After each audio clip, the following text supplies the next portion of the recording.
Hey guys, this is Austin, and today my good buddy Matt is here to try to make a little bit of a different style of video. So this right here is an Intel NUC. Now you may have caught a video we did recently talking about a very unusual NUC, but this is a little bit more of a standard one. And at $400, you're getting a Core i5, you're getting a Thunderbolt port, there's a lot to like. Anyway, so the plan is very simple. This NUC is actually pretty Hackintoshable. This is a quad-core Core i5. Now with these NUCs, they don't come completely ready to go out of the box. So we have everything we need except for the RAM as well as the SSD. Matt's already installed that, but we have 16 gigs of DDR4 RAM, as well as we have a 500 gigabyte SSD. So as far as putting that stuff together, it's really simple. Where it's going to be a little bit more difficult, most likely, is we actually have to Hackintosh it. So with this particular model, the Wi-Fi card and Bluetooth card are not compatible with Mac OS. That's pretty common for Hackintoshes. Most of the time that doesn't work. Yeah. Unfortunately with this one, it's actually soldered to the motherboard. That's the thing with Hackintoshes. Most of the time you can get like 80% there, but usually you're going to need like dongles, you're going to need like a USB DAC, or usually, especially when it comes to Wi-Fi, just plug in like a USB Wi-Fi card that is supported by Mac OS. Yeah. But just to give a little bit of a context here, right? Compared to a Mac Mini, so if we got the Core i3 version, which is quad core, so it's roughly equivalent, 16 gigs of RAM, which is what we have in here, and a 512 gig SSD, the Mac Mini would cost $1,400 straight from Apple. This all in is what, like $600? $600, $650 tops for our configuration, depending on the spec of, the brand of RAM and SSD you went with. The important thing is we can actually hook up an external GPU to this guy. So in theory, we're getting like iMac level performance for a third the price. I mean, I guess we don't have a monitor, easily. but yeah. So one of the things you do need, and unless things have changed, you do need a Mac to do a lot of the setup, right? Yeah, so you have to have an existing Mac, which I have here. Then you'll prep it with something called Unibeast, which will create a bootable USB drive, which is right here, already we have right there, as well as some configuration things. You were definitely losing some things when you're going with a Hackintosh, but just considering that this is smaller than a Mac Mini, it should be roughly equivalent, and we're talking about something that costs less than half the price. I think it might be worth the gamble. I'm just really curious to see how well it works. First of all, shout out to Quinn. Snazzy Q. He had a great video on, was this the exact model of the NUC. So yeah. His had less memory though. I mean, well, yeah, obviously we had to be superior. Yeah. We can't do a lamer version of a video that someone's already done. We have to do a better version, otherwise it's stealing.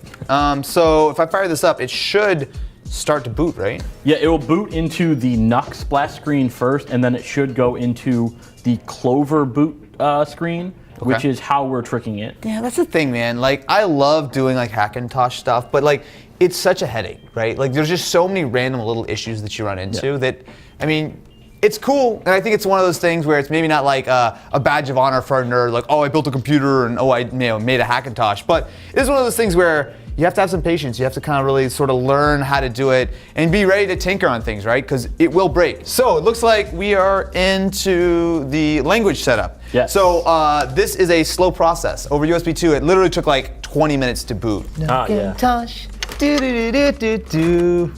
Hackintosh, do-do-do-do-do. How do you like it? Oh, here's a thing. Reboot and select proper media boot to device. So I'm actually going through here. This is recommending that we actually format it as macOS extended as opposed to Apple file. Yeah. So is that something we want to do? Let's try that again. All right. So we figured out what the problem was. It was less the formatting that was the problem, but more that we didn't have the APFS driver for the SSD. So when we tried to boot, it just didn't see it. Because we're doing Mojave, it needed this additional driver. Which was literally, we just had to drop it onto the flash drive. It saw everything, it booted up, and now we are actually properly installing everything onto the SSD. Correct. So in theory, in 9 minutes, we will have a working copy of Mojave. We'll have a copy of Mojave with almost no working drivers. Okay, it is day 2, and I think Matt has made progress while I was not here. What's up? It's mostly working. Okay, so we see the Core i5, Yep. We see our 16 gigs of DDR4, we also see the Iris Plus graphics. So the cool thing is this NUC does share the exact same processor from the mid-spec Core i5 13-inch MacBook Pro. Mind you, no battery, no screen and stuff. We're looking at $2,200 for this pretty much exact same performance. And yet we got it for $600, and a couple of sleepless nights for Matt. So what is not working? I see we're hooked up to Ethernet. Is the Wi-Fi not working? We do have an external Wi-Fi adapter, but it's currently not working. You can't actually restart the computer right now. So you have to turn it off and manually turn it back on? Yeah, if you try and restart it, they actually go in the menu and restart, it just freezes. So you have to hard restart it currently. Do we have Geekbench installed? We do. Okay, cool, let's give that a try. For the most part, we now have a Mac that is up and running right now. Yeah, you could, I mean, if you're doing light tasks right now, you could totally be using this system. Oh wow, that's really fast. 5,020 on the single core and 17,838 on multi-core. So that's actually faster than the 13-inch MacBook Pro.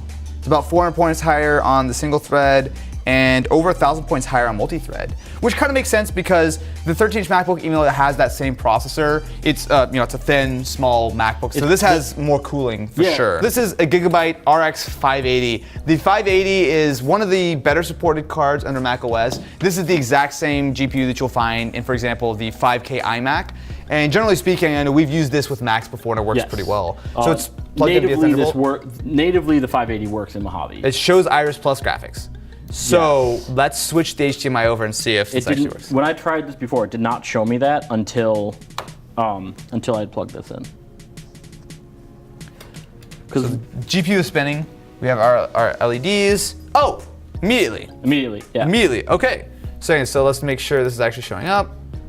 RX 580. So we have external GPU, we have 16 gigs of RAM, 500 gig SSD, this tiny little box, and the entire package is less than the Mac Mini by a lot, right? Yeah, I mean, we're looking at how much does the 580 cost right now? It's like $400, right? I'm not sure off the top of my head, but it's a solid little box and it's cheap. This is exactly $400, and this is the higher end 8 gig SKU. So for almost exactly $1,000, we have the NUC, we have 16 gigs of RAM, a 500 gig super fast PCI SSD, and we have an RX 580. Dude. So that, my friends, is building the Hackintosh. Now, I really think the next thing we have to do is put this side by side with an actual Mac Mini, which costs much more. I mean, we even have a GPU, and will still be cheaper than the Mac Mini. Good job, Matt. Thanks for doing all the hard work and letting me show up. And what are you doing? Oh no! Oh no!